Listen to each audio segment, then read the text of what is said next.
So after Marinopolis, you went on to McGill and got a Bachelor of Commerce. Now, when you look back in retrospect, which period really influenced you the most in choosing what you want to do later on in life? Um, so my time at McGill was really my first exposure in depth to business topics. Mm, So entrepreneurship, finance, accounting, um, and I realized that I loved it, and it came very naturally and easy for me. hmm Um, so I thought that was great. I also took the opportunity while I was at McGill to work during all of our summer breaks. Okay. So I really tried to get as many internships as I could. My first internship was unpaid, and it was focused on accounting. And then I was able in subsequent years to get paid hmm internships. But the idea was to combine some real life experience with Yeah. great education. And I think that combination prepared me well for my first couple of years hmm outside of school after that. So let's say right now, what would you tell your younger self, when you were around 18, 19, 20, this young stage where we're really not sure where to go exactly? I think the best piece of advice um, that I would give myself is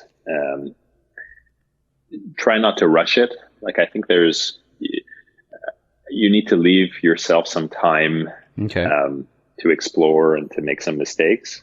Um, and I wanted to get a little bit of experience in Yeah. accounting, a little bit in finance. I wanted to start my own business, but I always felt like I was in this tremendous rush to hmm get to where I was going more quickly. And when you're rushing too much, the process is not as enjoyable as it could be. Oh yeah. But also, we tend to underestimate what we can do, right, in a hmm much longer period. So if you think about what you can do in 10 years, you'll probably underestimate that. But if you try and think about what you want to do in a single summer, you'll Yeah. probably overestimate that. And it just brings a lot of pressure Hmm. and doesn't I see. necessarily lead to the greatest results. I see like the culture nowadays, you see everyone on social media, youngest billionaire at 20 years old, entrepreneurs are getting younger and younger. All the tech startups are started by 20-year-olds. And so there's really, I think for me too, I feel this culture of getting out there as soon as you can, achieving biggest things Hmm. before you get old. Really, Totally. there's a lot of pressure on a lot of the younger kids. I remember that being um, um, prevalent within my friends. I've always been very focused with myself. Yeah. So it's not that I'm not a competitor and looking at what others are doing, but hmm I've just always been very inwardly focused in competitive vibe. hmm So, I want to,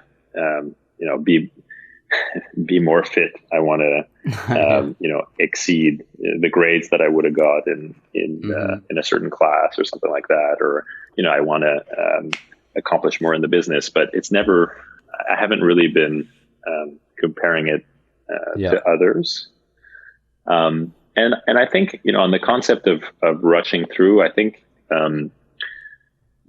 there are a lot of success stories, right, where hmm a young entrepreneur, hits it big, Yeah.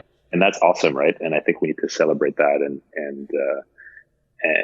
and use those stories as inspiration. But Absolutely. we should also be talking about the other stories, right? Like the founder of Kentucky Fried Chicken hmm opened the first Kentucky Fried Chicken outlet when he was 65. 50, 65. Wow. Something, I mean, maybe it Something wasn't like that. Yeah. 65, but I thought it was over 60. So, there's many examples, right, of hmm people reinventing themselves later in Yeah. life. And I think, I've always felt that people are very fast to put labels on other people. So Yeah. I went from being, a